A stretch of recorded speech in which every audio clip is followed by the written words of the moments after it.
Bonjour, Monsieur le Président, Madame la Vice-présidente, Mesdames les conseillères, Monsieur le conseiller.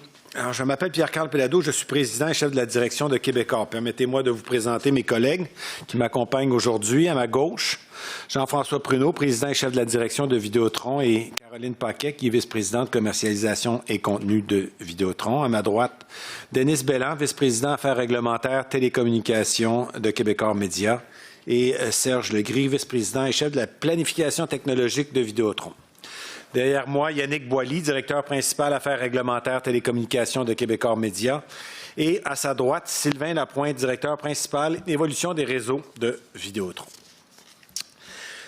Monsieur le Président, la présente instance constitue la première révision du cadre réglementaire pour les services sans fil mobile au Canada depuis 2015. Cette révision arrive à un moment pivot pour deux raisons.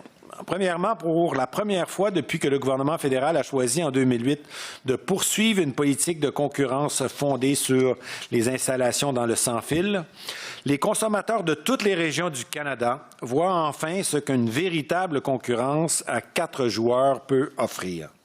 Chez Vidéotron, nous sommes fiers d'avoir dirigé ce mouvement et nous ne pouvons qu'applaudir à ce que nos collègues chez Freedom, Eastlink, ExploreNet et les autres accomplissent.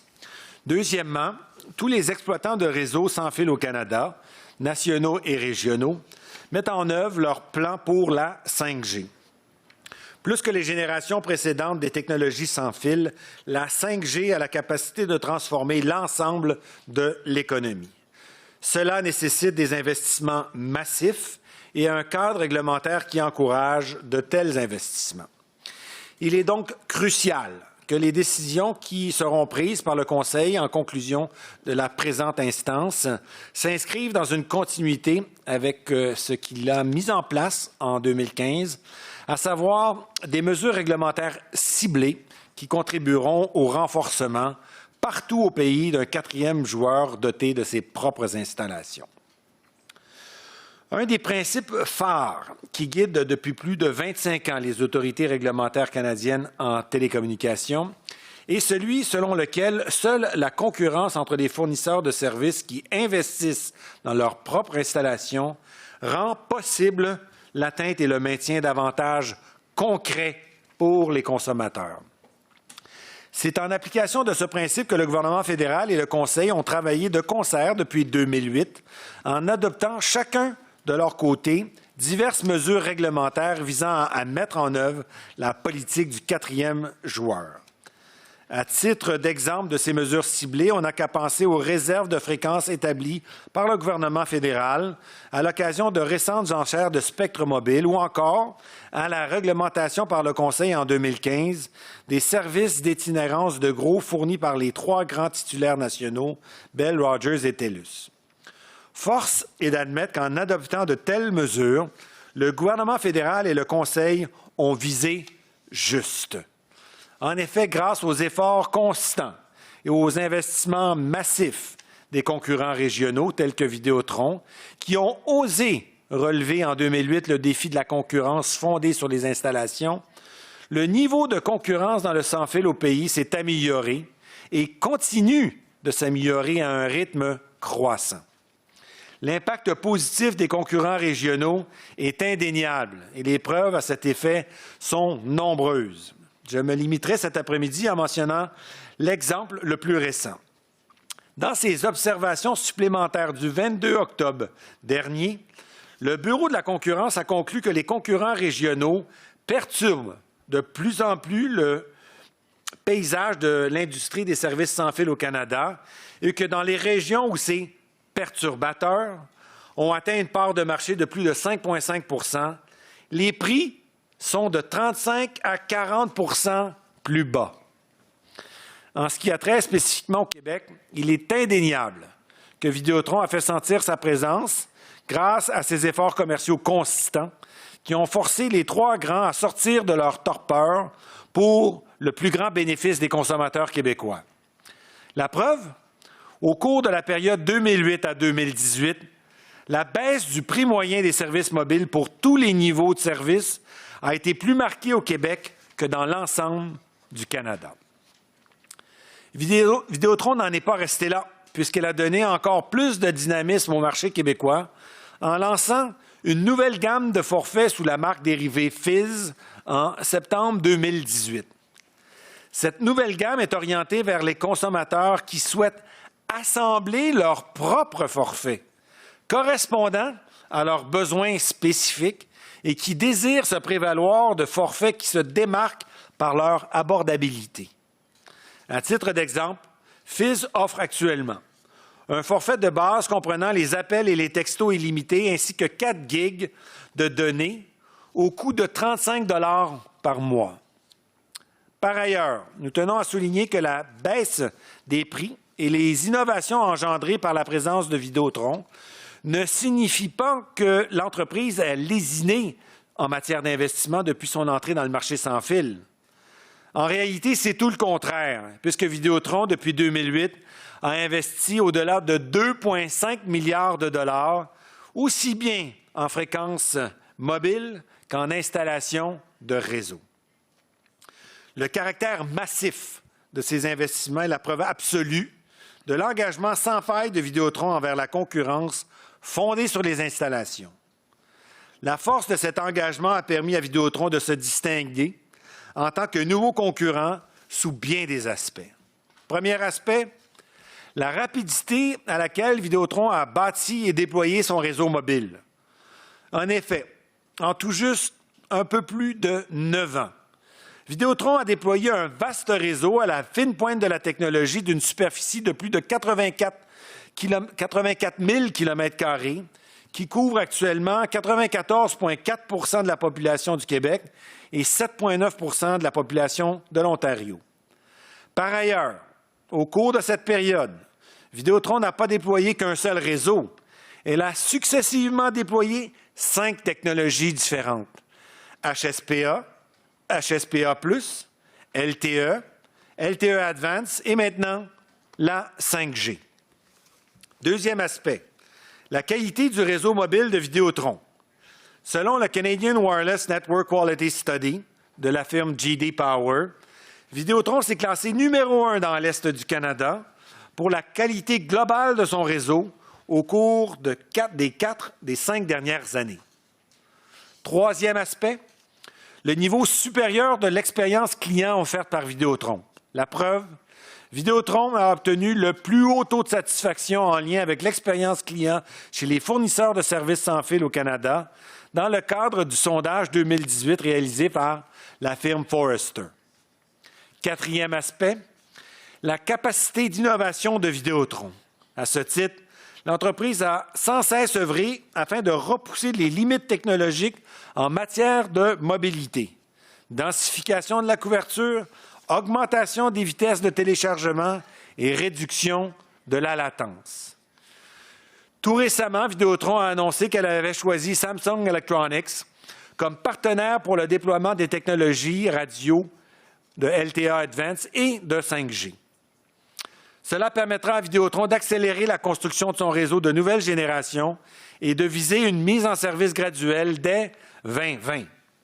D'ailleurs, Vidéotron exploite déjà, à l'heure actuelle, un réseau 5G actif au laboratoire à ciel ouvert de la ville intelligente, un projet commun en recherche et développement en collaboration notamment avec l'École des technologies supérieures et le quartier de l'innovation à Montréal. Maintenant, peut-on sérieusement croire que Vidéotron aurait été en mesure de réaliser tous ces accomplissements et d'avoir autant d'impact dans le marché si elle ne s'était pas engagée envers la concurrence fondée sur les installations? Évidemment que non. Vidéotron a pu changer la donne au Québec parce qu'elle a le plein contrôle de ses offres commerciales ainsi que de ses infrastructures. Ce plein contrôle est la conséquence directe de la décision de l'entreprise de miser à fond sur la concurrence fondée sur les installations.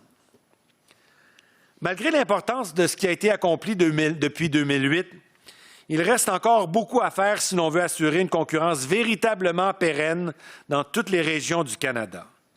Il est donc crucial que le gouvernement fédéral et le Conseil continuent d'agir de concert en adoptant des mesures ciblées favorisant la concurrence fondée sur les installations. il ne peut être question d'opérer un changement de cap réglementaire tant et aussi longtemps que le travail entrepris il y a plus de 10 ans n'aura pas été achevé. Pourtant, en lançant la présente instance, le Conseil a indiqué être préliminairement d'avis que le temps serait maintenant venu d'obliger les 3 grands titulaires nationaux de fournir aux exploitants de réseaux mobiles virtuels, les ERMV, un accès de gros à leur installation. Pour nous, c'est l'évidence même. Ce à quoi le Conseil songe à procéder n'est pas qu'un simple changement de cap, mais bien plutôt une véritable volte-face réglementaire. En effet, l'instauration d'une réglementation de l'accès de gros des ERMV constitue une mesure favorisant non pas la concurrence fondée sur les installations, mais bien plutôt la concurrence fondée sur la revente de services. Outre le fait qu'une telle volte-face s'inscrira en faux avec le choix que le Canada a fait en matière de réglementation des télécommunications il y a plus de 20 ans, le Conseil commettra une grave erreur en allant de l'avant, une erreur historique dont les conséquences seront des plus néfastes. Dans les faits, l'instauration d'une réglementation pro-RMV axée sur la revente de services marquera une rupture radicale avec l'approche adoptée par le gouvernement fédéral en 2008 dans sa politique cadre pour la mise aux enchères des licences de spectre SSFE, une politique cadre qui était marquée par une volonté on ne peut plus claire de favoriser la concurrence fondée sur les installations. Or, un lien contractuel existe depuis 2008 entre le gouvernement fédéral et Vidéotron en vertu de la participation de cette dernière à la mise aux enchères des licences de spectre SSFE. Ce lien a été établi par le biais d'un Deed of Acknowledgement conclu à l'occasion d'un processus d'approbation de la demande de participation de Vidéotron à cette mise aux enchères. Vidéotron a-t-elle satisfait aux obligations qui lui incombaient en vertu de ce lien contractuel? La réponse est oui, sans l'ombre d'un doute. D'une part, nous avons versé la somme de 555 millions à l'État canadien en paiement des licences de spectre acquises et depuis 2008, nous avons payé la somme totale supplémentaire de 708 millions pour les licences de spectre que nous avons acquises lors des enchères subséquentes. C'est donc un total de 250 millions ou 1,25 milliard qui ont été versés. D'autre part, nous avons scrupuleusement respecté les règles d'enchères et nous avons également satisfait à l'intégralité des conditions de licence établies par le gouvernement fédéral dans sa politique cadre. Il nous apparaît incontestable que l'instauration par le Conseil d'une réglementation pro-RMV aura pour effet de violer le lien contractuel liant le gouvernement fédéral à Vidéotron, puisque cette mesure viendra saper le fondement même de ce lien contractuel. Le Conseil et le gouvernement fédéral devront par conséquent assumer la responsabilité du préjudice subi par Vidéotron advenant l'instauration de la dite réglementation, et Vidéotron n'aura d'autre choix que de s'adresser aux tribunaux afin d'obtenir réparation. Une réglementation pro-RMV mettra en péril la réalisation de la politique du 4e joueur.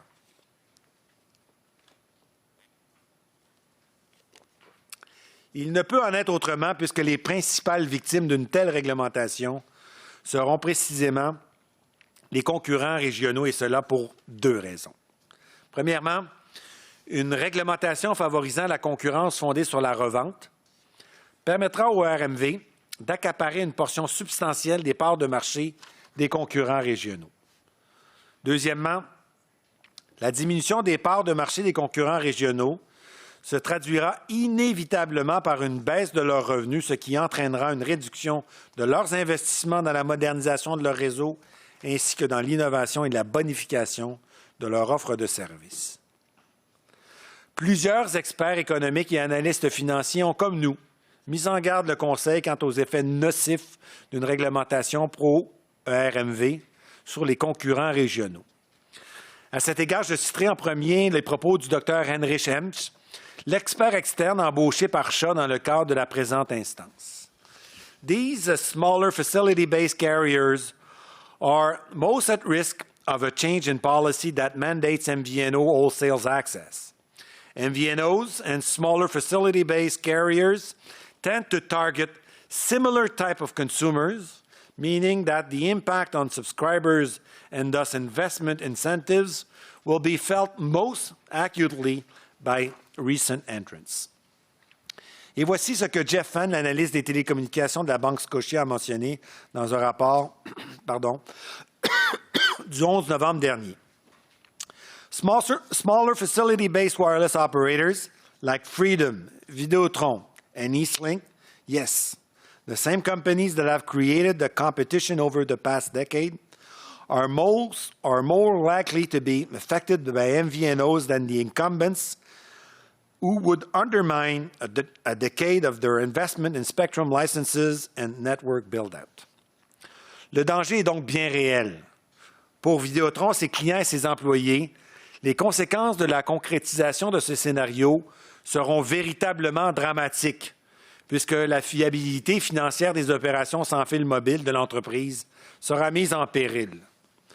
Parce qu'une réglementation pro-RMV compromettra les capacités financières et opérationnelles des concurrents régionaux, les gains concurrentiels dont ont grandement bénéficié à date les consommateurs canadiens seront également compromis. Ces gains risquent même de disparaître à jamais, puisqu'il n'existe absolument aucune équivalence entre les concurrents régionaux et les RMV. En réalité, l'effet d'une réglementation pro-RMV sera exactement le contraire de ce que prétendent les partisans. Loin d'affaiblir les trois grands sur le marché canadien, elle renforcera leur position dominante en éliminant les seuls concurrents véritablement en mesure de rivaliser avec eux à long terme. Au cours des dernières années, la politique du quatrième joueur a de plus en plus offert le meilleur des deux mondes aux consommateurs canadiens. Les prix baissent et la qualité des réseaux s'améliore. Ce n'est pas le moment de briser un tel élan. L'importance de la cohérence. Dans un secteur commercial aussi important pour l'économie canadienne que les télécommunications sans fil, les politiques en matière de concurrence doivent reposer sur de solides principes et être appliquées de manière cohérente. Au Canada, il y a tout juste quelques années, une politique éclairée visant à établir une concurrence durable dans le sans-fil fut presque bâclée en raison d'une mauvaise exécution et d'une absence de vision cohérente à long terme.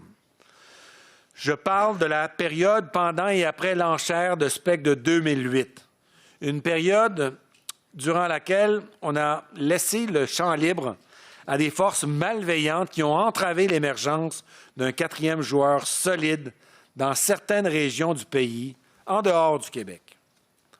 Premièrement, la conception même de l'enchère a fait en sorte qu'une fragmentation excessive des fréquences destinées aux nouveaux entrants a pu se produire dans certaines régions entre des entités dont certaines étaient plus motivées par la spéculation que par la volonté réelle de bâtir une entreprise à long terme. Deuxièmement, sentant la faiblesse de bon nombre de nouveaux entrants, les trois grands ont profité du champ libre qu'on leur avait laissé pour faire tout ce qui était en leur pouvoir pour fragiliser davantage ces joueurs, notamment en les empêchant d'avoir un accès raisonnable à des services essentiels tels que le partage des tours et l'itinérance.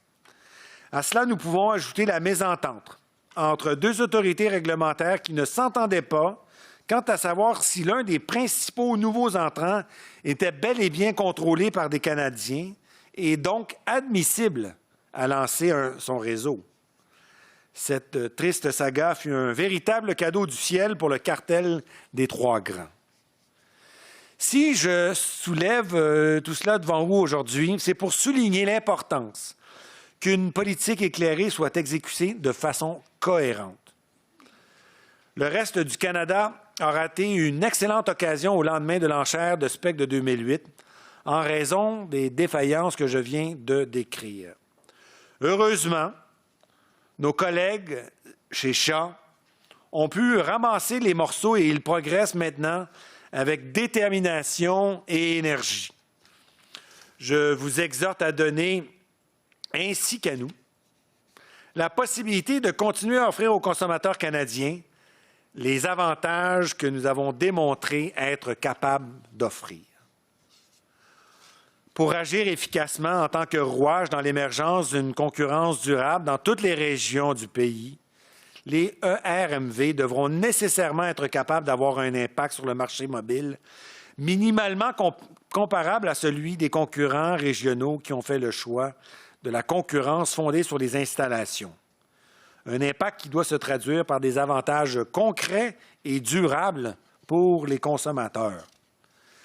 Les intervenants à la présente instance qui militent en faveur d'une concurrence fondée sur la revente ont-ils établi une équivalence entre l'impact démontré des concurrents régionaux et celui très hypothétique que pourraient avoir les ERMV? La réponse est non. Comme argument, ces intervenants n'ont su que se livrer à des affirmations creuses, dénuées de tout soutien factuel. Devant une telle vacuité, une vérité s'impose. Les avantages qui découleraient d'une réglementation pro-RMV relèvent de la pure spéculation. Cela n'a rien de surprenant car il est évident qu'advenant l'instauration d'une réglementation qui lui est favorable, les ERMV limiteront leurs investissements au strict minimum en se cantonnant bien confortablement à l'intérieur d'un plan d'affaires à l'épreuve de tout risque, parce que protégés par l'arbitrage réglementaire du Conseil. Il est certain qu'un tel modèle ne sera pas générateur d'avantages durables pour les consommateurs, que ce soit en termes de fiabilité et de qualité de service, de prix véritablement compétitifs ou encore de services innovateurs.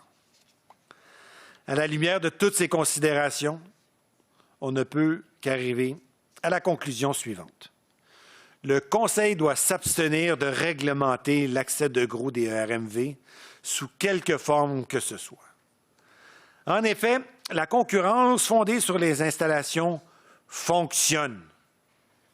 Un élan en faveur des consommateurs a pris place et gagne sans cesse en vigueur grâce à l'effet perturbateur des concurrents régionaux tels que Vidéotron. Bref, la présente instance se déroule dans un environnement commercial où les résultats, même que le Conseil cherche à obtenir, sont déjà produits par un marché concurrentiel. Dans un tel contexte, nous croyons fermement que la seule approche de réglementation censée consiste à permettre aux forces positives existantes de mener à bien leurs efforts. Au-delà de toutes les raisons valables que je viens de vous présenter afin de démontrer pourquoi une réglementation pro-RMV est une très mauvaise idée, le préjudice à la qualité et à l'expansion des réseaux, l'impact défavorable disproportionné sur les concurrents régionaux et l'absence d'avantages durables pour les consommateurs, nous devons également aborder la question pratique de savoir si vous, en tant que régulateur, possédez même les moyens de mettre en œuvre une telle réglementation.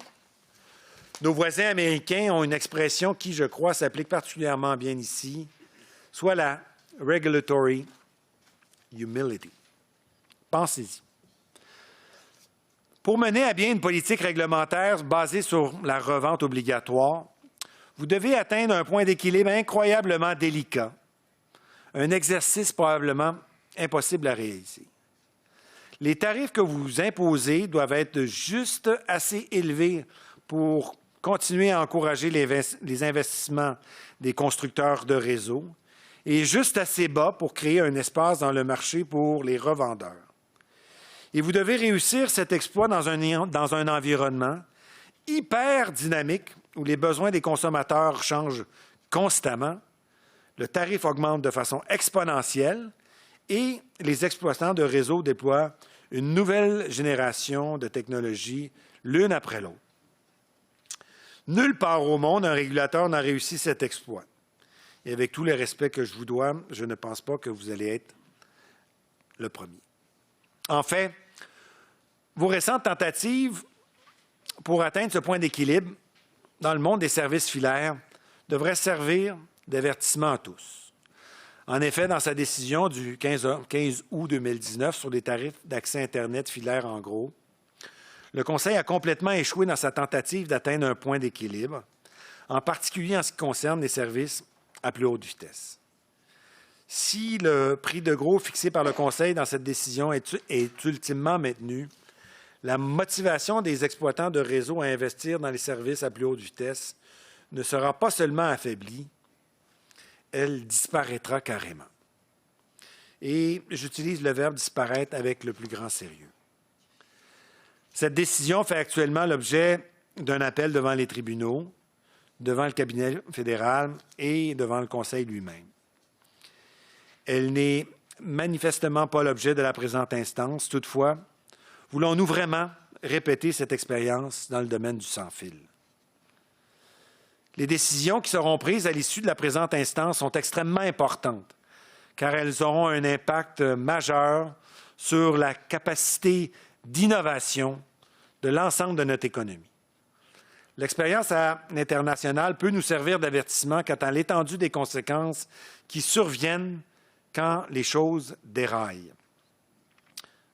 Un exemple, un article publié récemment dans le Wall Street Journal, quelques jours seulement avant la publication et la décision du Conseil sur les tarifs à ITP, nous apprenait que l'économie allemande, et ce n'est pas la moindre, avait chèrement payé l'incapacité par le passé de promouvoir une concurrence diversifiée en matière d'infrastructures Internet filaires. Plus spécifiquement, cet article nous apprenait que les vitesses lentes entravaient la numérisation de nombreuses industries en Allemagne, affectant négativement leur compétitivité, leur productivité, au niveau national qu'international. Ce n'est certainement pas, j'en suis certain, l'avenir que nous voulons proposer pour l'économie canadienne. Alors, le Conseil doit se poser la question, est-il vraiment certain de posséder les connaissances factuelles et la capacité analytique nécessaires pour accomplir un meilleur travail de tarification dans le sans-fil qu'il ne l'a fait dans le filaire? L'humilité et l'expérience suggèrent que la réponse est non. En guise de conclusion, M. le Président, lorsqu'il a décidé en 2015 de ne pas réglementer l'accès de gros des ERMV, le Conseil a principalement justifié sa décision par l'importance de la concurrence fondée sur les installations et la nécessité de ne pas nuire aux investissements des nouveaux concurrents régionaux. Cette décision était juste, éclairée et pragmatique. Elle est venue soutenir le travail acharné des nouveaux concurrents régionaux dans le but de mettre fin à l'oligopole des trois grands titulaires nationaux. Elle a encouragé et même stimulé les investissements par les exploitants de réseau.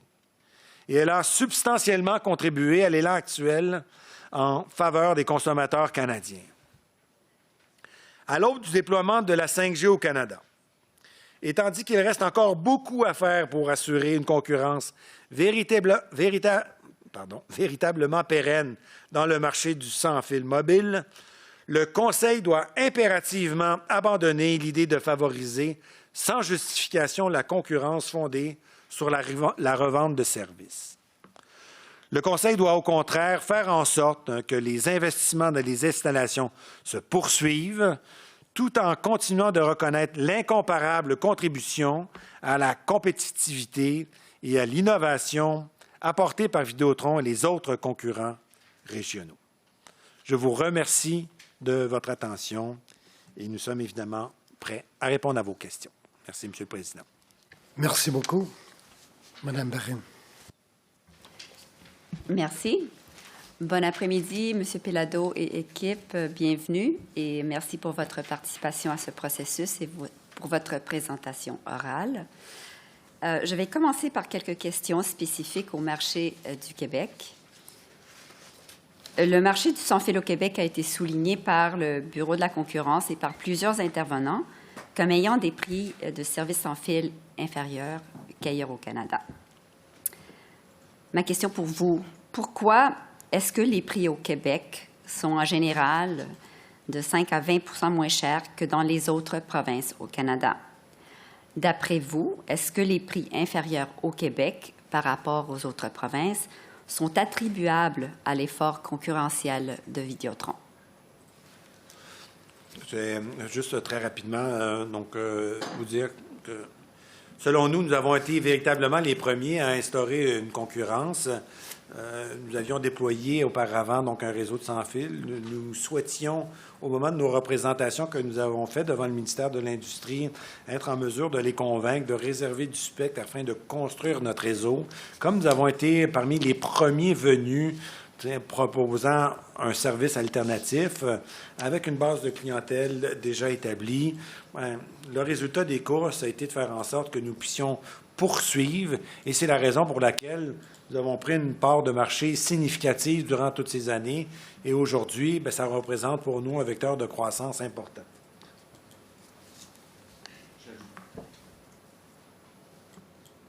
J'ajouterais, on a vu le Bureau de la concurrence qui est venu faire une présentation et l'expert du Bureau de la concurrence faisait référence aux facteurs démographiques qui n'expliquaient pas pourquoi les prix étaient inférieurs au Québec.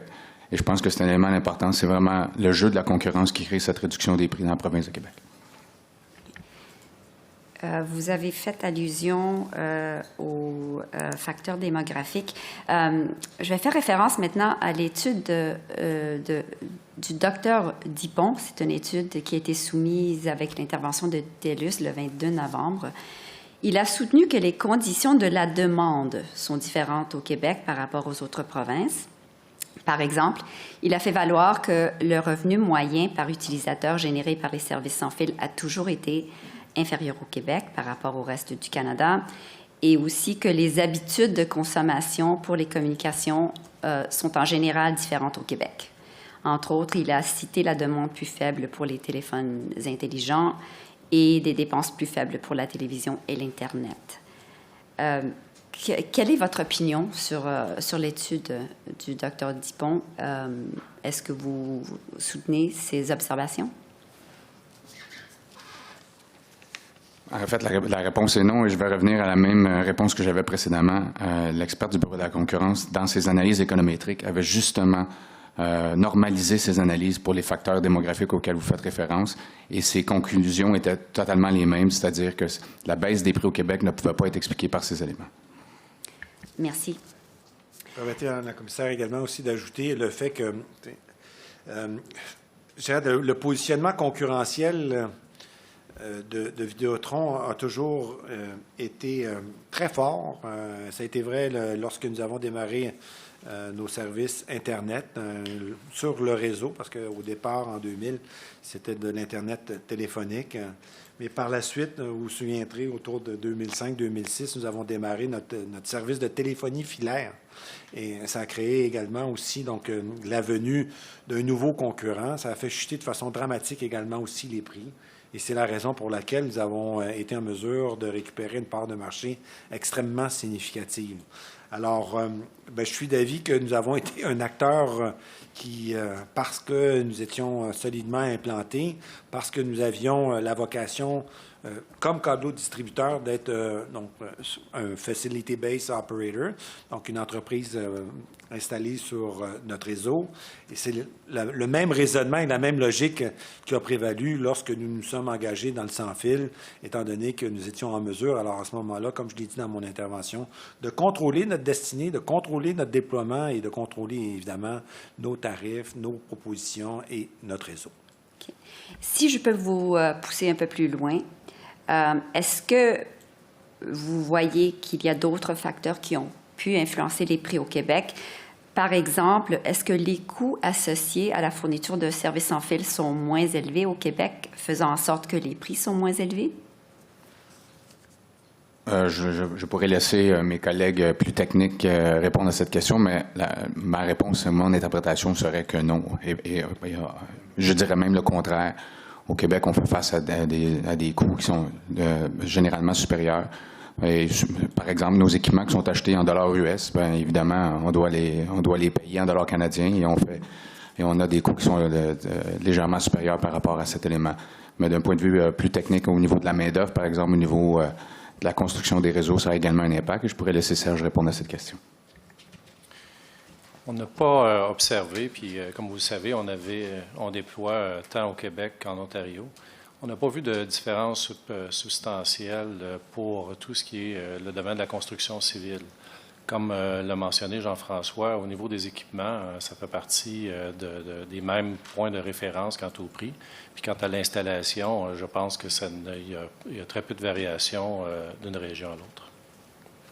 C'est bien, merci. Je voudrais juste rapidement, donc, les économies d'échelle sont moins importantes dans un groupe comme le nôtre, compte tenu évidemment donc, de l'importance de ceux qui peuvent exister donc, chez nos concurrents. Pensons évidemment à Bell Canada, mais c'est également aussi la même chose en ce qui concerne Rogers et les autres distributeurs, étant donné la taille plus restreinte de Vidéotron face aux autres opérateurs canadiens. Merci. Quant à l'établissement des prix dans un marché, quels sont les facteurs qui influencent vos décisions quant à la détermination des prix de détail dans un marché tel quel? Par exemple, est-ce que Vidéotron a une tarification uniforme dans la province du Québec? Je vais laisser ma collègue Caroline répondre à cette question. Oui, c'est uniforme et je vous dirais que dans la détermination des prix, plusieurs choses sont tenues en compte. Entre autres, les escomptes, les prix des appareils, toutes sortes de données dont on a déjà fourni, je crois, dans une réponse. Mais effectivement, et ce que j'ajouterais également, c'est par rapport à nos prix, c'est quelque chose que nous révisons chaque semaine et ceci est signe d'une vive concurrence au Québec. Nous nous ajustons et nous innovons. Nous innovons de plusieurs façons, ne serait-ce qu'avec notre sous-marque Fizz, avec les forfaits Zen qui ont été acclamés, si je peux dire, par nos clients à leur grande satisfaction. Ce sont des forfaits, d'une façon d'aller au marché qui est complètement différente, qui dynamise et qui force les joueurs à s'ajuster. Et à cet effet, on pourrait quand même comparer, tout à l'heure vous parliez des prix, les forfaits illimités chez nos compétiteurs tels que Rogers, dans le reste du Canada, sont à 75 $, alors qu'au Québec, chez nous, chez Vidéotron, avec nos forfaits Zen, 55 $. Donc, ceci est un reflet de la vive concurrence créée par Vidéotron.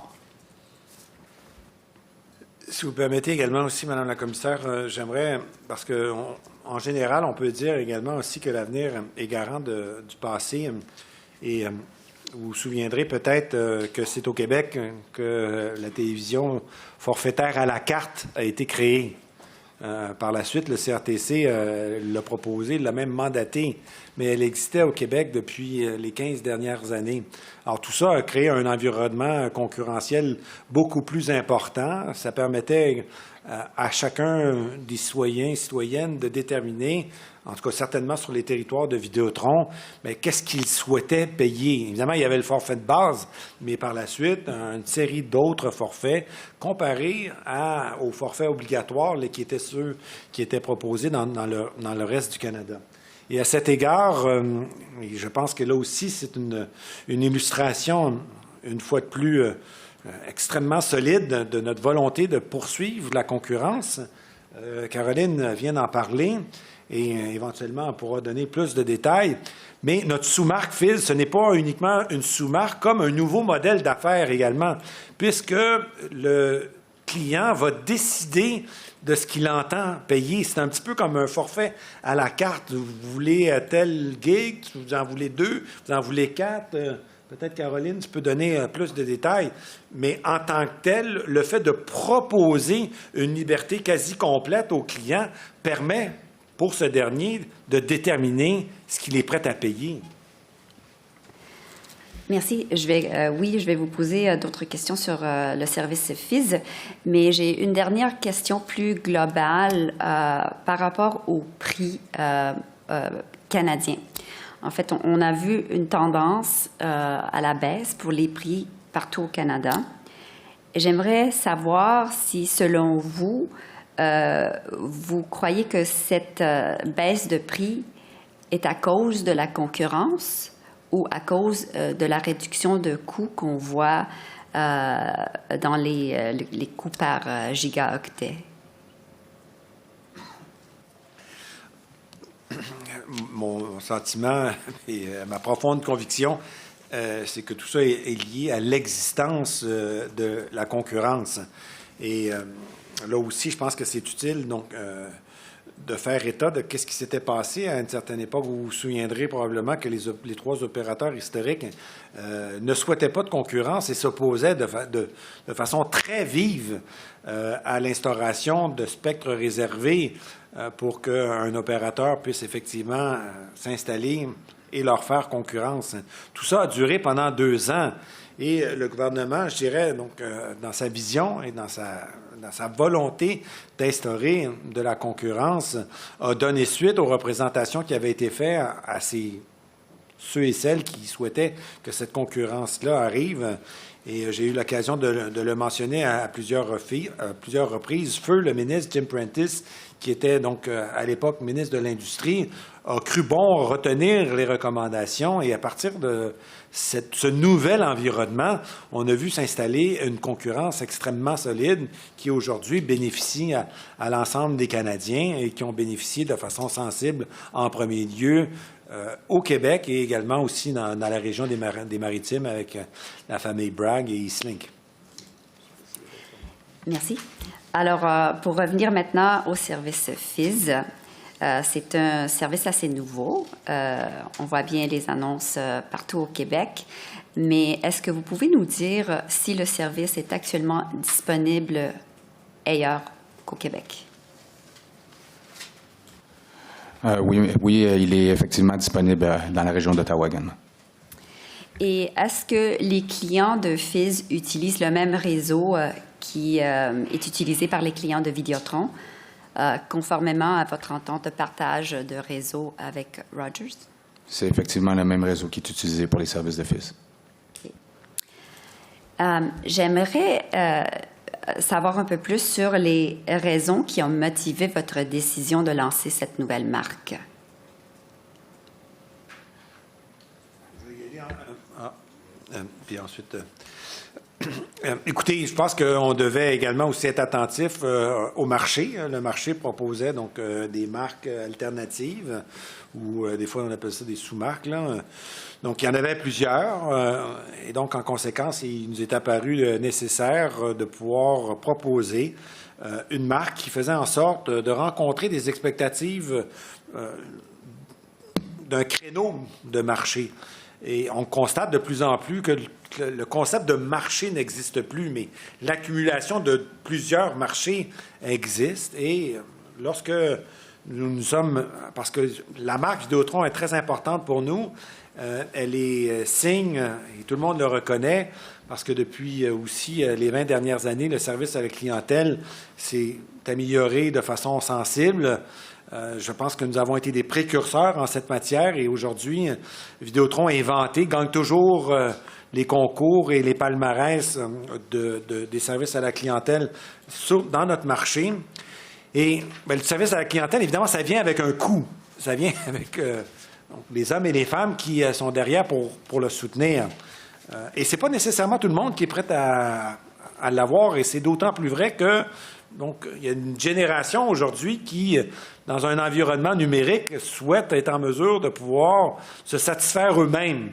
Et c'est la raison pour laquelle nous avons lancé ce service qui permet, alors à ce moment-là, un soutien moins important, un soutien numérique, qui n'est pas accompagné des coûts qui sont associés à ceux d'une marque dont on souhaite et que nous voulons maintenir de très haute qualité avec le service à la clientèle qui est accompagné. En fait, effectivement, je pense que Pierre-Carl l'a bien défini. Il y avait un besoin dans le marché, un segment de marché avec lesquels la marque Vidéotron avait moins de succès. Et surtout par un changement de l'expérience qui était nécessaire auprès du consommateur. Effectivement, les besoins du consommateur ne sont pas les mêmes en fonction des strates de population. Et le service FIS est un service qui permettait de remplir certains de ces besoins-là. Et je pense que c'est la démonstration même de l'innovation qu'un joueur fort, un quatrième joueur solide, peut amener dans le marché. Et l'innovation qui a été apportée avec FIS, c'est pas seulement une innovation en termes de produits, mais c'est une innovation en termes d'expérience. Et le prix, évidemment, est aussi impacté fort positivement pour le consommateur. Merci. Alors, pour reculer un petit peu,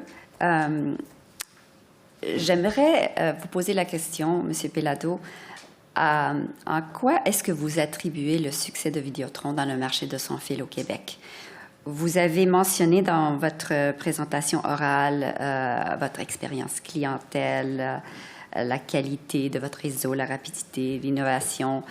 Je me demande s'il y a d'autres facteurs ou quels seraient en fait les facteurs les plus importants selon vous dans votre succès. Est-ce que ça a lieu avec vos forfaits, votre réputation dans le marché, l'exécution de votre stratégie, votre structure de coût? Quels, selon vous, seraient les éléments clés? Écoutez, je pense que je suis obligé de réitérer un petit peu ce que je disais tout à l'heure concernant donc, cette volonté de faire en sorte de pouvoir procurer la meilleure expérience.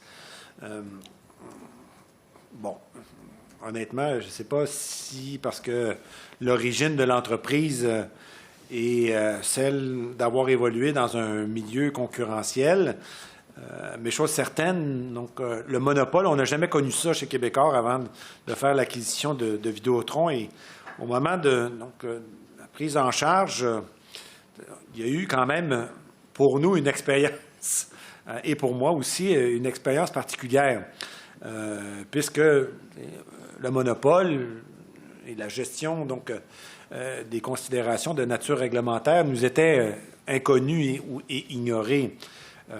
Et c'était vrai également aussi pour l'ensemble de l'entreprise.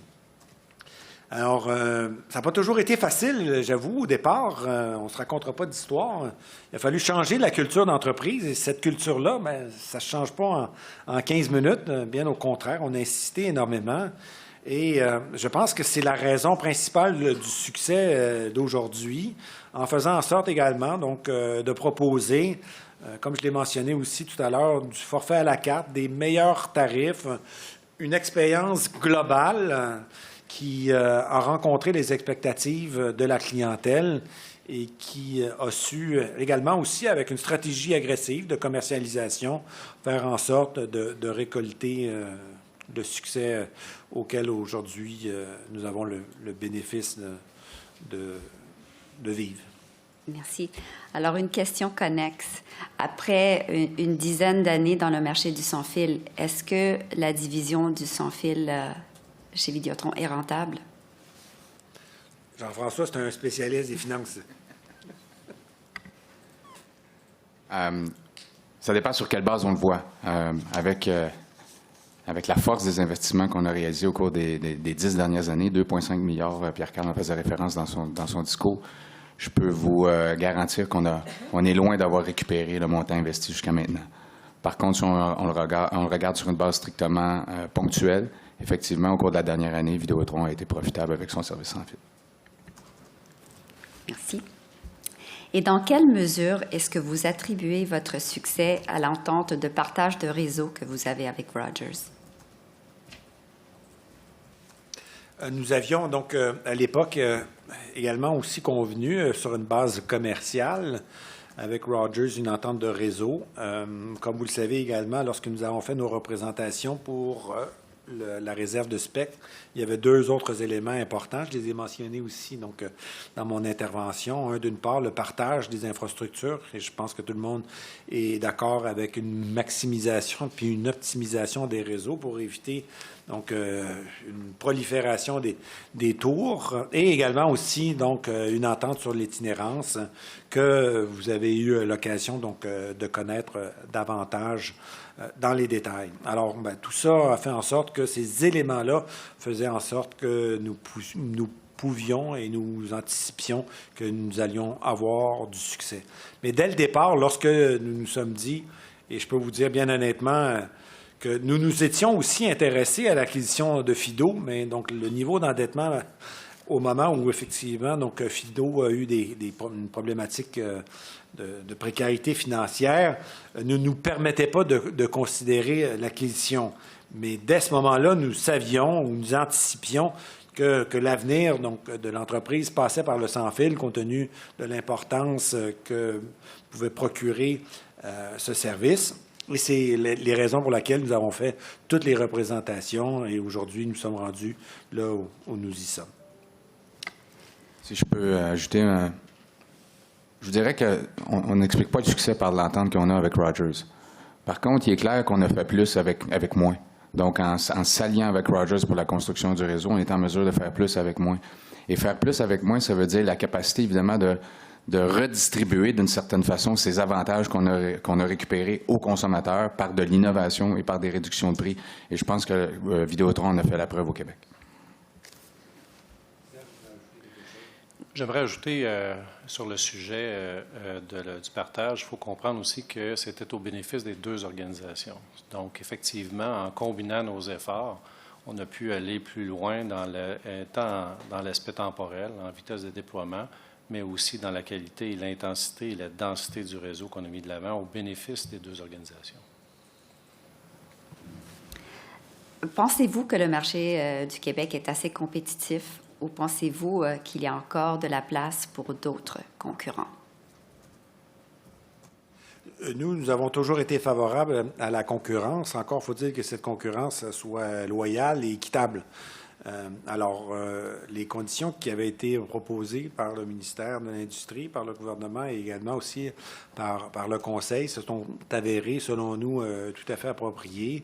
Et aujourd'hui, nous constatons, comme nous avons eu l'occasion de le mentionner à plusieurs reprises, donc un environnement extrêmement concurrentiel qui bénéficie aux consommateurs et aux consommatrices québécois et québécoises. Merci. Nous avons parlé du prix. Maintenant, j'aimerais parler des forfaits à faible coût.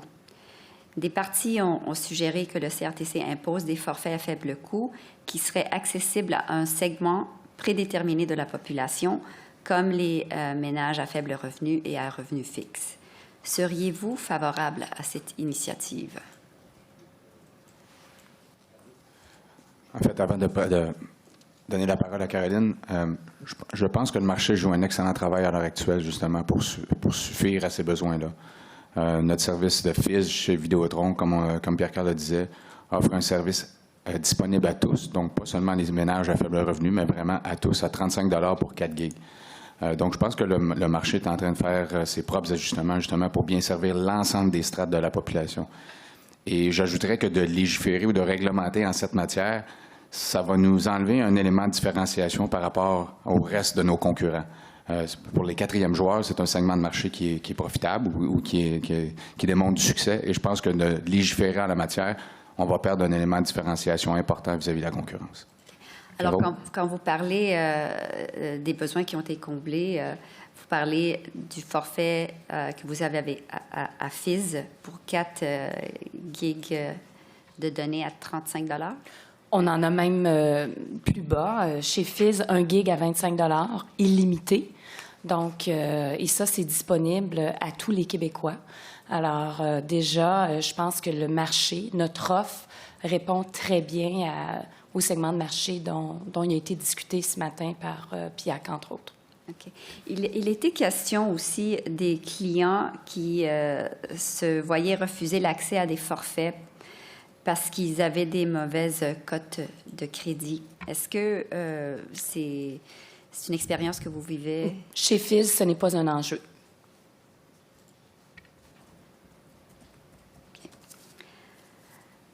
Bon, alors, dans l'éventualité où le Conseil imposait un forfait à faible coût, est-ce que, selon vous, ce forfait devrait être forcément offert sur une base prépayée?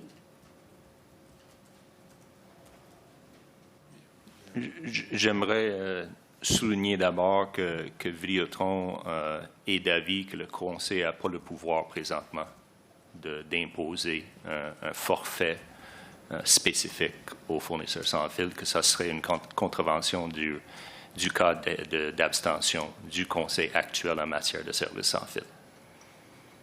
Je note vos commentaires. C'est Alors, réglementaire, vous savez, Madame la commissaire. certains ont proposé que le problème de forfait à faible coût est un problème de sensibilisation et de promotion plutôt qu'un problème de disponibilité.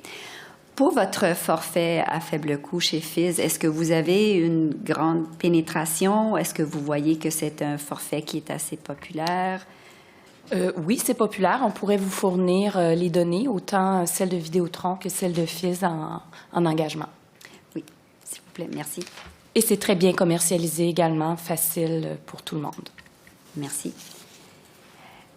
J'aimerais parler maintenant des frais d'utilisation excédentaires. Alors, j'ai vu que vous offrez maintenant sur votre service Vidéotron 100 gigaoctets gratuits par année avec certains forfaits. Est-ce que c'est un forfait qui a été introduit en réponse à l'introduction des plans illimités ou est-ce que c'est quelque chose qui est disponible depuis longtemps? Oui, effectivement, c'est un forfait suite à l'introduction par nos concurrents du forfait illimité. Donc, encore une fois, Vidéotron a fait preuve d'une très grande innovation. Donc, plutôt que de copier littéralement ce que nos compétiteurs ont fait, eh bien, nous avons mis en marché le forfait Zen. C'est un forfait qui permet à la clientèle d'obtenir 100 gigs additionnels lorsque le client dépasse sa pleine capacité. Donc, c'est une certaine protection. Mais où je dirais, où on s'est vraiment surpassé, c'est que nous ne limitons pas la vitesse. Donc, c'est 100 gigs à pleine vitesse par année. Donc, évidemment, ces forfaits sont très populaires et ça nous a permis, encore une fois, de dynamiser la concurrence au Québec et au grand bonheur de notre clientèle. Merci. J'aimerais maintenant aborder le sujet de campagne de reconquête ou les win-back par les ERM nationaux. Shaw a indiqué que selon son expérience, certains acteurs font preuve d'agressivité lorsqu'ils tentent de reconquérir les clients qu'ils pourraient perdre aux mains de Freedom et que cette pratique entraîne pour eux des pertes élevées lorsque les clients nouvellement acquises retournent chez leurs anciens fournisseurs. Est-ce que c'est quelque chose que vous vivez aussi? La première des choses que j'aimerais clarifier, chez Vidéotron, on ne fait pas de tentative agressive de cette façon. Pour nous, on considère que c'est une mauvaise expérience client. Et oui, effectivement, on a pris connaissance de ce que nos collègues ont dit et c'est une réalité qui fait partie de la dynamique du marché. Je peux vous avouer, Madame la commissaire, que oui, il existe une très importante concurrence avec, notamment particulièrement avec Bell au Québec. Seriez-vous prête à nous fournir des preuves? C'est-à-dire, on comprend des preuves anecdotiques, c'est une chose, mais est-ce que vous auriez, en forme de statistiques, nombre de clients affectés, des données à nous fournir par engagement? Je vais répondre. C'est une donnée que nous ne suivons pas. Parce que, tel que mentionné, bien sûr, on est conscient que ça existe, que c'est peut-être désagréable, si je peux dire. C'est une concurrence vive, mais c'est une réalité avec laquelle nous travaillons avec notre service. Et si le Conseil était pour établir des restrictions aux reconquêtes, est-ce qu'elles devraient s'appliquer à toutes les entreprises ou uniquement à quelques-unes?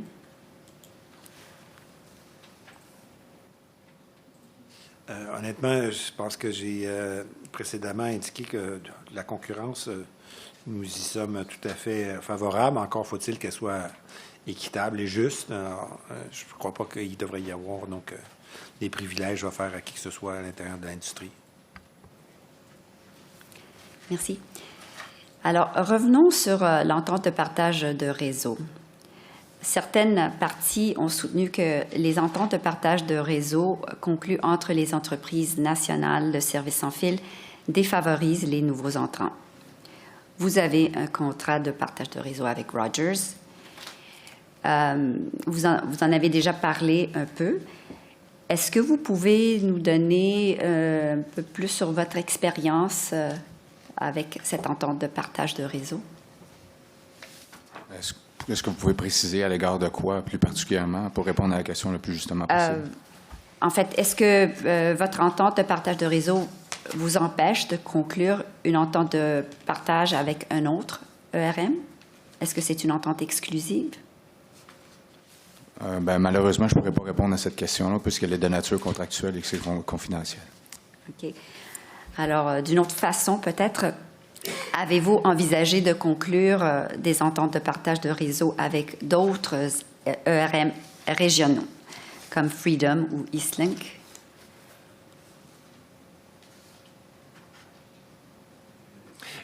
J'aimerais juste souligner que la notion de partage de réseau, il y a de multiples définitions. Donc, si vous parlez, par exemple, de partage d'infrastructures comme des pylônes sans fil, même la possibilité de partager des infrastructures municipales, de mobilier municipal, afin d'avoir un déploiement de multiples réseaux de manière plus saine, moins de pollution visuelle, par exemple, dans le cas des pylônes sans fil. Oui, on travaille avec tout le monde, pas juste les entreprises, mais les municipalités aussi. Je ne sais pas si ça répond à votre question. Oui, merci. Mais en général, les ententes de partage de réseau, est-ce que vous pensez qu'elles devraient être interdites ou limitées d'une manière ou d'une autre, ou bien encouragées pour maximiser l'efficacité de l'infrastructure telle que vous avez mentionné? Je pense que pour l'intérêt des consommateurs, qu'effectivement, les ententes de partage de réseau sont très bénéfiques sur une base commercialement négociée tout de même. Donc, je pense que c'est important à retenir. Merci. Alors, passons maintenant au sujet des ERMV. Nous voyons des ententes de ERMV se former naturellement dans d'autres marchés. Donc, on a parlé dans cette instance de l'Australie, les États-Unis, l'Europe, et ce sans intervention réglementaire. Les arguments que nous avons entendus s'appuient sur le fait qu'il y a peu ou pas de capacité disponible au Canada pour vendre aux ERMV. Alors, j'ai une question en deux parties. Selon vous, est-ce que la manque de capacité est la principale raison ou y a-t-il d'autres raisons pour lesquelles le Canada est unique à ne pas avoir des ERMV? Et dans la deuxième partie, pourquoi Vidéotron n'a-t-elle pas négocié d'entente de RMV? Je vous dirais, évidemment, c'est difficile de comparer l'ensemble des juridictions mondiales parce que les situations sont fort différentes. Mais je vous dirais qu'au Canada, avec la politique qui a été implantée, le quatrième joueur doté d'installation est en train de faire son travail et a fait son travail dans les dernières années, dans les 10 dernières années, au grand bénéfice des consommateurs. Donc, je pense que c'est la raison principale pourquoi il n'y a pas eu encore, outre que Vidéotron qui l'a déjà fait. Souvenez-vous qu'en 2006, Vidéotron avait signé une entente RMV avec Rogers. Mais je pense que c'est vraiment la force du quatrième joueur et le fait que les objectifs sont atteints au bénéfice des consommateurs. C'est la raison principale pourquoi il n'y a pas eu d'entente à l'heure actuelle. Pour ce qui est de Vidéotron et de la négociation d'entente RMV, je crois qu'on vous a déposé en toute confidence la réponse à cette question-là. Merci. Votre position par rapport aux ERMV est claire dans vos interventions. Vous dites que le Conseil ne devrait pas imposer l'accès aux ERMV à part entière, car ça supprimerait les investissements et ça aurait un effet encore plus important sur les perturbateurs régionaux tels que Vidéotron. Mais basé sur vos commentaires du 13 janvier, puis-je conclure que dans l'éventualité où le Conseil adoptait une approche d'introduction de ERMV, que vous appuyez le modèle du Bureau de la concurrence? La réponse est non. Nous sommes contre tout type d'intervention dans des ERMV, pour les ERMV. Donc, le modèle du Bureau de la concurrence n'est pas plus acceptable, à mon avis. Ceci dit, il y a des éléments de ce modèle-là, notamment en ce qui a trait à la concurrence basée sur les installations, sur les infrastructures, qui sont plus logiques, je dirais. Mais avant tout, nous sommes contre l'imposition des ERMV. OK. Alors, je note votre position, mais je vais quand même poursuivre quelques questions. Certaines parties ont soutenu que le Conseil doit revoir sa conclusion sur le caractère essentiel de l'accès ERMV à part entière. Pouvez-vous expliquer si, à votre avis, l'accès ERMV est essentiel? Plus précisément, est-ce que l'installation ou le service approprié aux fins de cette analyse est le réseau d'accès radioélectrique, le RAR, ou bien l'accès ERMV, et pourquoi? Oui, le test, les critères pour déterminer qu'est-ce qui est un service essentiel, nous l'avons examiné. Nous avons appliqué les 3 critères, puis à notre avis, l'accès ERMV n'est pas un service essentiel, particulièrement pour 2 raisons. Un des 3 critères, un des 3 tests, ça exige que le fait de ne pas offrir le service en question aurait comme conséquence une réduction de la concurrence. Ça, c'est un des tests d'un service essentiel. Mais dans le cas des ERMV, comme on a décrit en détail dans notre allocution, c'est l'inverse. C'est le fait d'offrir un service ERMV, d'accès ERMV mandaté, qui va diminuer la concurrence. C'est le fait de ne pas offrir le service augmente la concurrence parce que ça permet aux joueurs régionaux d'exercer leur plein impact sur le marché. Donc, il y a déjà un échec à ce niveau-là. Un autre aspect du test des services essentiels, c'est la notion que le service en question, ou le réseau en question, ne peut pas être dupliqué. Donc, quelque chose est potentiellement essentiel si on ne peut pas le dupliquer. Mais Vidéotron, depuis 10 ans, on prouve qu'on peut dupliquer les réseaux sans fil des compagnies titulaires. Dans les faits, comme Pierre-Carl l'a mentionné dans notre allocution, notre réseau couvre aujourd'hui 94,4 % de la population du Québec. Donc, les réseaux des MNO sont duplicables et donc ne sont pas un service essentiel. Bien compris. Merci. Le Bureau a aussi dit qu'il pourrait y avoir divers marchés géographiques applicables. Le marché géographique pertinent pour l'accès ERMV devrait-il être national, selon vous, ou plus petit, comme à l'échelle de la province ou encore plus petit? Notre première réaction à cette question a été de dire que les services sans fil, c'est un marché pan-canadien. La définition du marché, c'est un marché pan-canadien.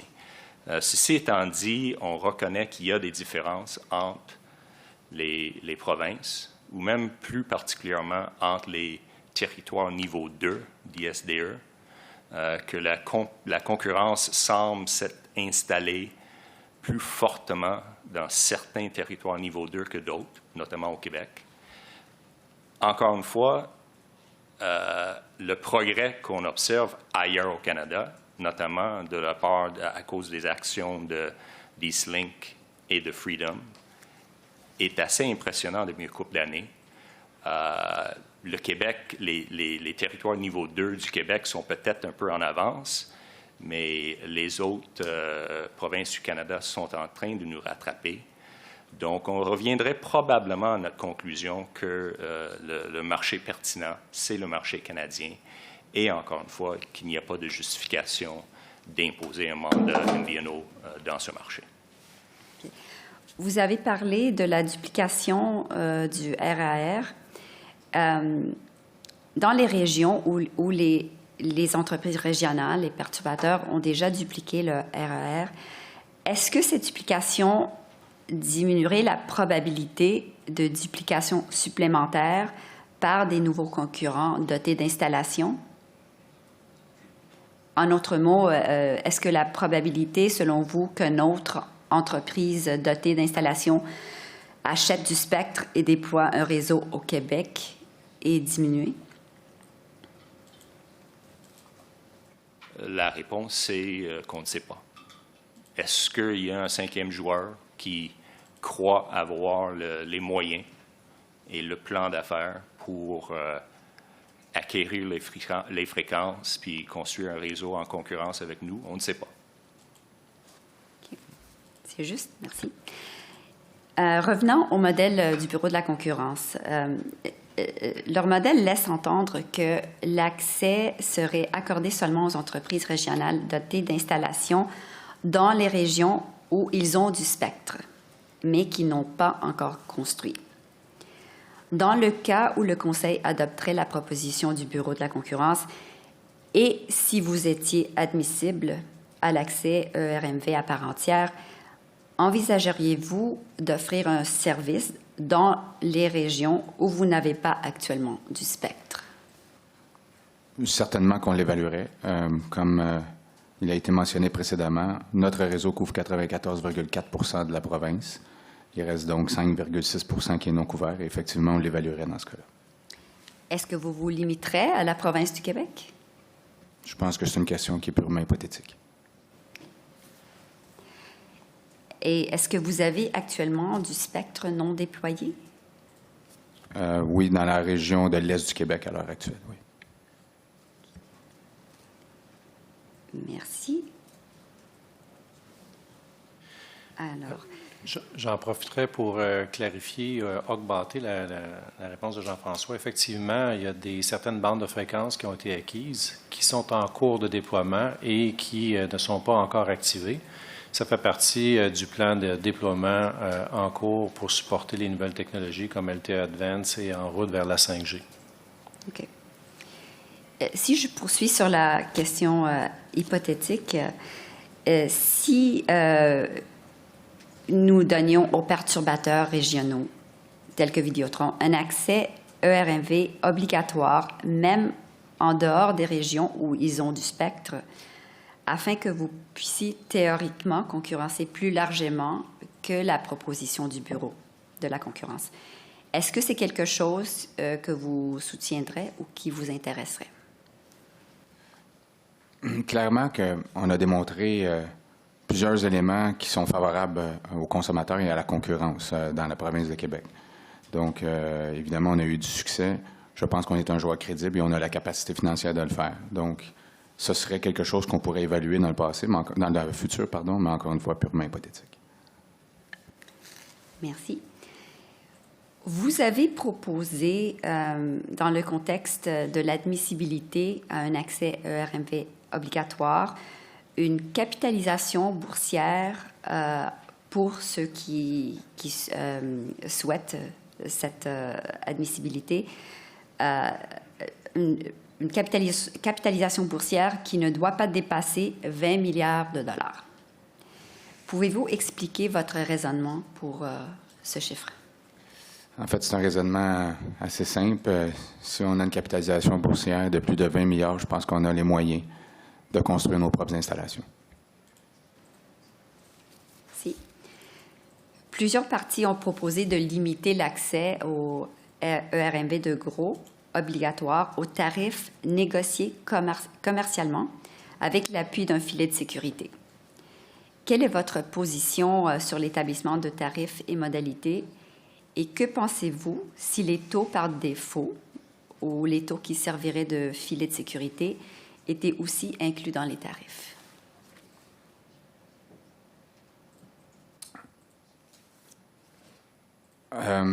Je dirais, en fait, je pense que je vais laisser la deuxième partie de la question à répondre par Denis, puis je vais compléter avec la première partie.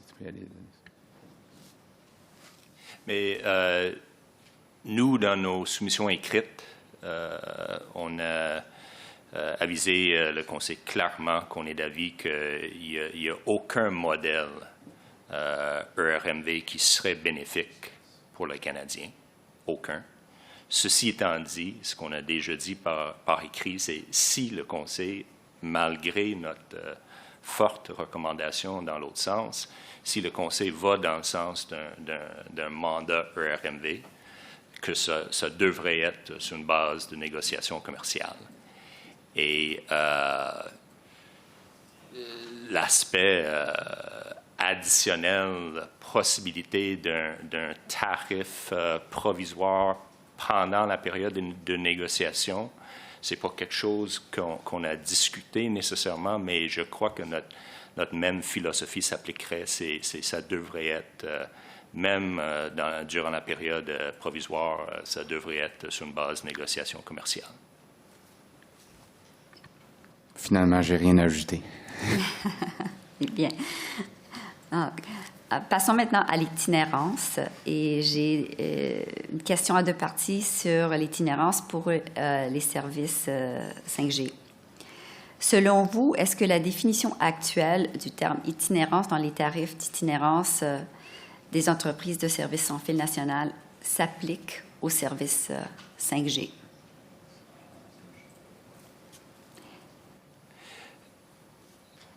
Pour les services d'itinérance de gros, oui, définitivement, on est d'avis que les services 5G, non seulement devraient être couverts, ils sont couverts. La 5G, c'est un GSM-based technology comme c'est spécifié dans les tarifs d'itinérance. Alors, vous pensez que de rendre obligatoire les services d'itinérance de gros sur les réseaux 5G serait une bonne chose pour le lancement de la technologie 5G?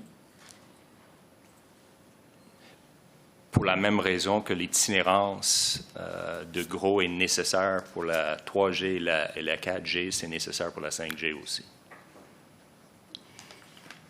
Maintenant, pour l'itinérance transparente, vous avez mentionné dans vos commentaires à plusieurs reprises que vous portez un certain intérêt à l'itinérance transparente. Avez-vous dit l'itinérance transparente avec Rogers et avec d'autres joueurs? En fait, est-ce que ça s'applique avec votre entente de réseau? En fait, notre réseau couvre déjà 94% de la province de Québec. Mais il y a effectivement des circonstances où l'itinérance transparente serait davantage bénéfique aux consommateurs parce qu'elle crée une mauvaise, à l'heure actuelle, le fait qu'elle n'existe pas crée une mauvaise expérience. Mais je vais laisser mon collègue Serge répondre plus spécifiquement aux aspects techniques de la question. Oui, effectivement, comme Jean-François l'a mentionné, notre construction amène la couverture à 94,4 % de la population. Par contre, évidemment, lorsqu'on parle de mobilité, on ne parle pas seulement des foyers couverts, mais bien d'une utilisation en mobilité, justement.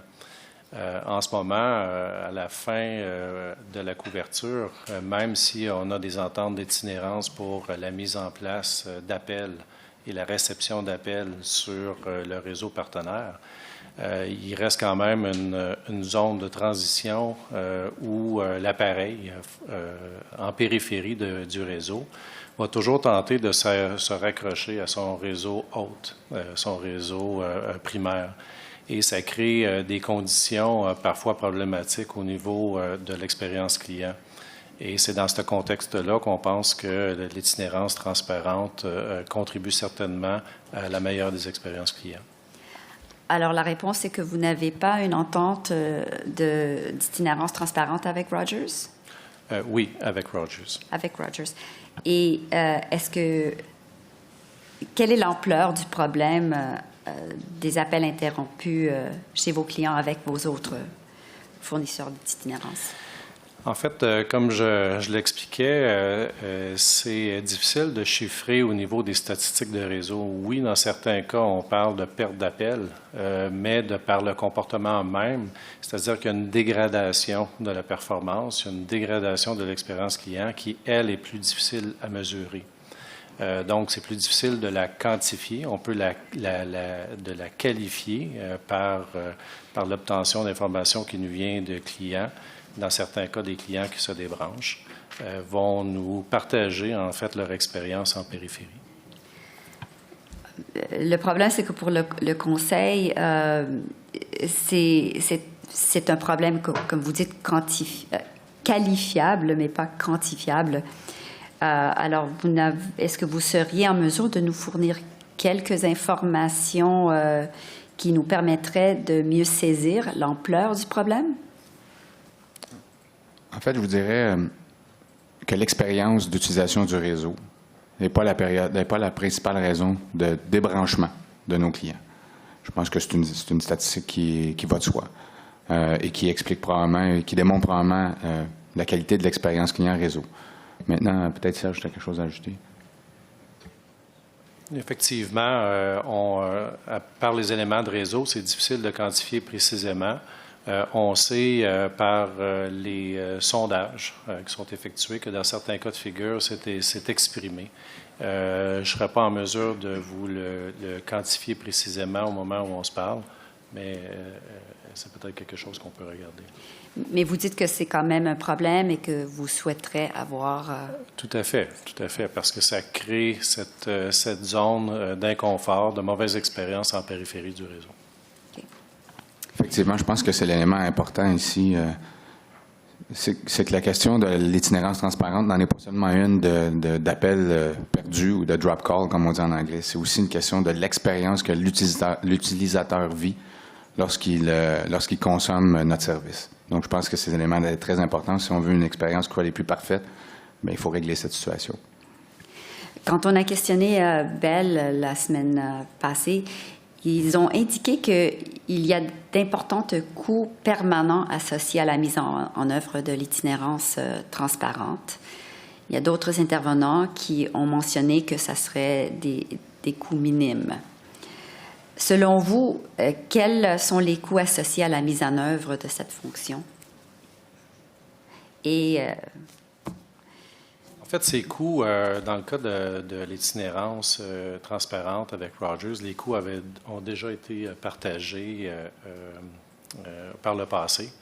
On sait par expérience, pour l'avoir implanté dans le passé et aussi maintenu au fil du temps, que l'essentiel des coûts sont absorbés par l'opérateur qui en fait la demande, beaucoup plus que le récipiendaire de l'itinérance transparente. On avait mentionné dans notre étude, effectivement, chiffre à l'appui, que c'est près de 85 des coûts totaux, tant de l'installation initiale que du maintien par la suite, qui sont absorbés par l'opérateur qui en fait la demande et non pas l'opérateur qui reçoit l'itinérance transparente. alors, ça serait des coûts qui seraient hors des tarifs actuels d'itinérance, selon vous? Ce seraient des coûts très modestes qui n'exigent pas de révision du tarif, à notre avis. Merci. J'ai quelques questions qui concernent le service de voix sur LTE en itinérance. À l'heure actuelle, prenez-vous en charge le service de voix sur LTE sur votre réseau? Le VoLTE? En fait, il n'y a pas... VoLTE et sur notre réseau, évidemment, fonctionne, mais on n'a pas d'itinérance VoLTE pour le moment. Okay.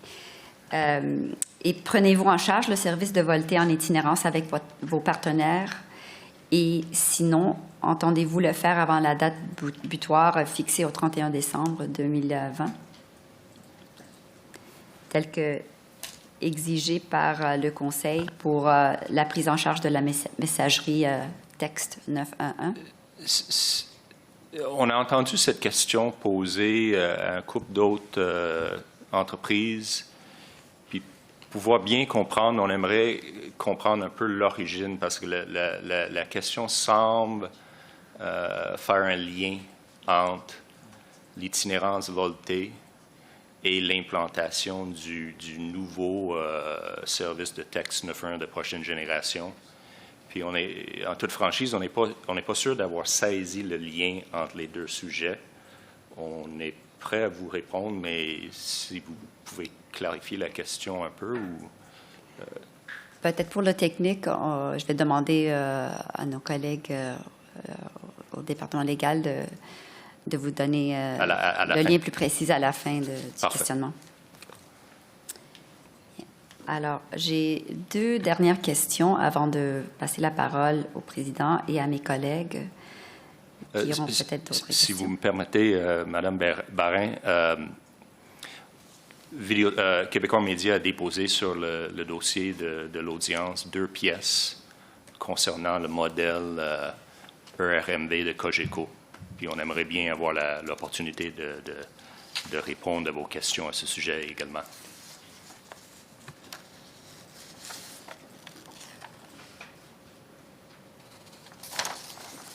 C'est la pièce 1 et pièce 2 qui délimitent le territoire sans fil Cogeco et Vidéotron.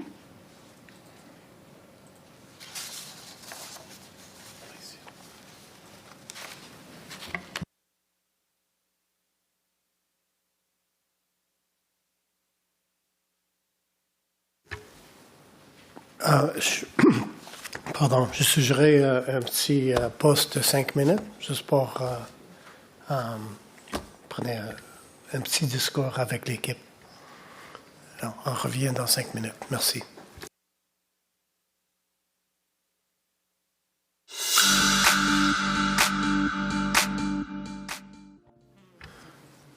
Merci, Madame la secrétaire. Madame Barin? Je pense. Merci. Merci.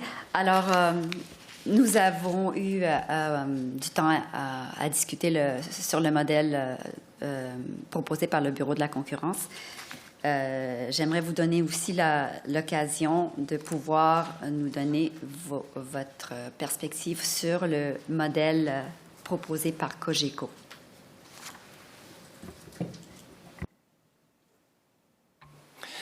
Oui, il y a eu beaucoup de discussions au cours de l'audience à date sur le modèle de Cogeco et on trouvait que ça serait utile de déposer avec vous, comme on l'a fait, 2 pièces qui résument assez bien la situation, à notre avis, avec cette proposition. À notre avis, la proposition HMNO de Cogeco est une illusion. C'est un pitch de vente réglementaire.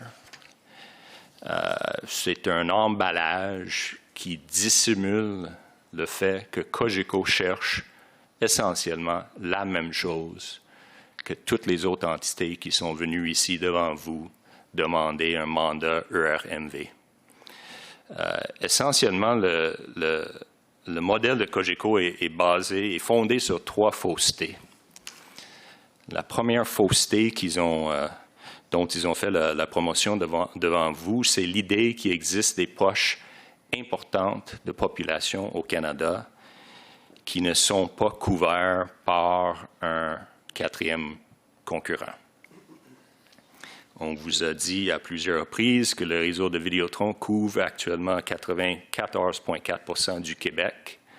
Donc, ces poches importantes de population qui ne sont pas couverts par des 4e joueurs. Il y en a quelques-uns au Québec, mais il n'y en a pas beaucoup.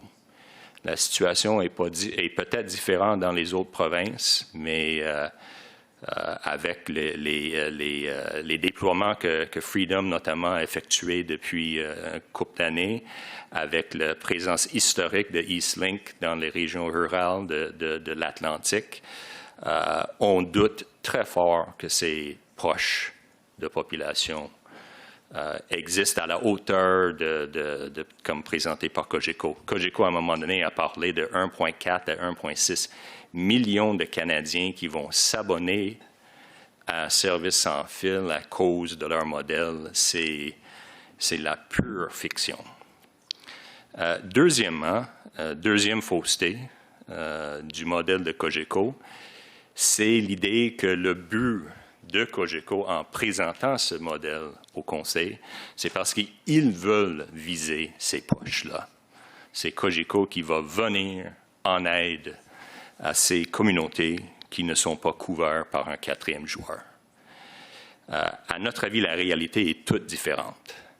Et c'est là où on peut regarder les deux pièces. Donc, la première pièce, c'est une carte du territoire niveau 4 de Montréal, ce qu'on appelle en anglais les Tier 4, donc un territoire niveau 4 du ministère ISDE. Et si vous voyez devant vous, les frontières du territoire sont en ligne noire foncée.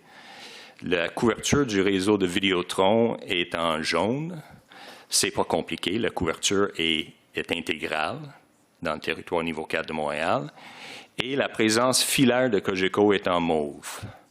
Donc, vous voyez que Cogeco est présent dans le territoire niveau 4 de Montréal, dans 3 secteurs, dans le coin de Valleyfield, dans le coin de Rigaud et de Saint-Sauveur. Selon la proposition HMNO de Cogeco, qui est fondée sur une géographie, une admissibilité par territoire niveau 4, en vertu de ces 3 présences assez limitées dans le territoire niveau 4 de Montréal, Cogeco va avoir le droit de vendre des services sans fil à l'ensemble de la population du territoire, 4,2 millions de personnes. Peut-être qu'ils sont motivés par la possibilité de vendre des téléphones dans des régions, dans des communautés non couvertes en Gaspésie ou en Abitibi, ou peut-être qu'ils sont motivés par la possibilité de vendre des téléphones à 4,2 millions de Montréalais. On vous pose la question, on vous laisse la question. Troisième fausseté du modèle de Cogeco, c'est l'idée qu'ils vont augmenter leur investissement en télécom, en infrastructure de télécom, si leur modèle est accepté. Et le président Scott a posé certaines questions à cet égard-là, la nature de ces supposés investissements qu'ils vont faire. Quand vous avez demandé à Cogeco, avez-vous des engagements quant à vos investissements dans les réseaux sans fil? Vous avez entendu rien en termes d'engagement. Rien. C'était une possibilité, ça va demeurer une possibilité selon les plans d'affaires possibles. Ensuite, vous avez demandé à Cogeco, allez-vous augmenter vos investissements dans les infrastructures filaires plus que vous auriez investi autrement si votre modèle est accepté? Encore une fois, c'était assez vague, assez flou. Ils ont parlé un peu de rolling averages d'investissement sur 5 ans. Ils ont parlé un peu de ratio d'intensité de capital, mais en fin de journée, la réponse la plus honnête a été fournie par Mme Dorval, qui a dit finalement, après une longue série de questions, mais vous savez quoi, CRTC, on va voir dans 5 ans. Dans 5 ans, il va y avoir une instance de suivi, puis vous allez décider si Cogeco a fait un bon travail en termes d'investissement. Entre-temps, c'est qui va payer le prix de l'aventure de Cogeco pendant ces 5 ans? C'est Vidéotron qui va devoir faire face à un concurrent déloyal, une concurrence basée sur l'arbitrage réglementaire, un concurrent qui ne prend pas de risques, qui ne fait pas d'investissement additionnel significatif. Donc, notre conclusion, encore une fois, c'est il n'y a pas de modèle HMNO. Il y a juste une entité de plus qui veut la même chose que de toutes les autres entités qui sont venues devant vous pour demander un mandat ERMV. C'est la possibilité de desservir les grandes villes avec aucun risque en promettant aucun investissement. C'est ça le modèle HMNO de Cogeco. Mais sur ce point, le côté investissement, ça chevauche avec le modèle du Bureau de la concurrence. Les deux modèles proposent que ça soit un accès axé sur le fait qu'il y aura de l'investissement dans les installations. Je sais que vous êtes contre les deux modèles, mais est-ce que vous avez une suggestion tant à l'engagement d'investissement? Est-ce qu'il devrait y avoir un seuil?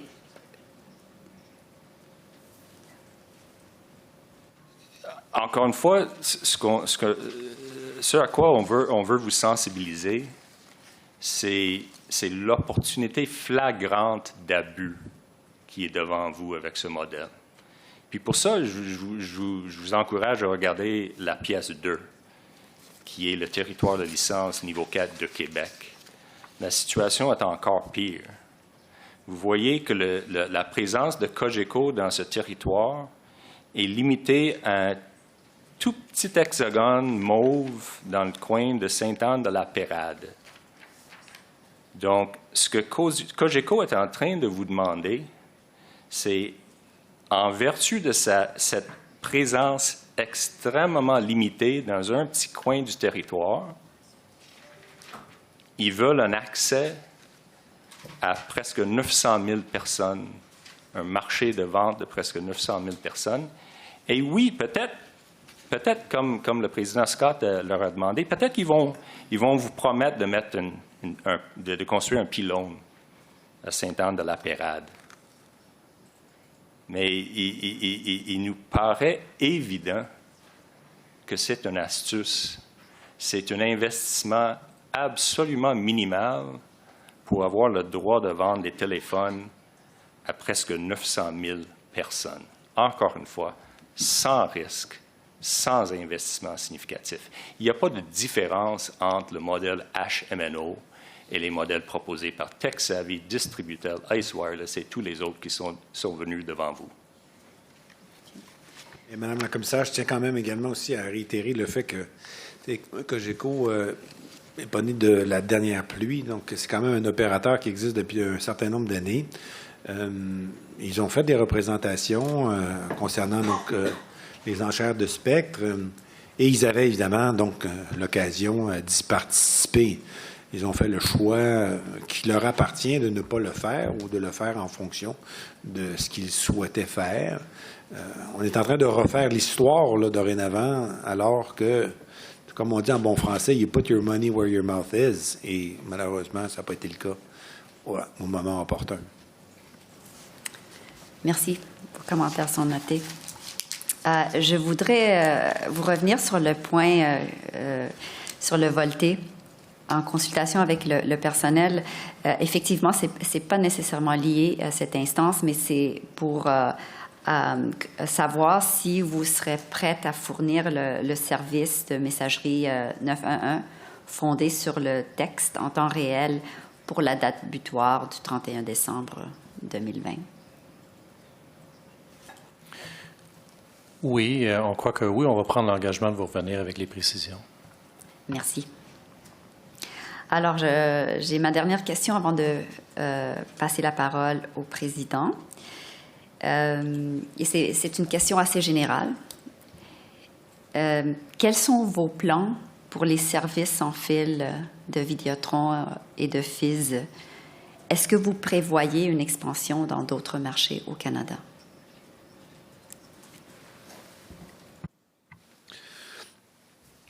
Les investissements, comme vous le savez, Madame la commissaire, sont très importants.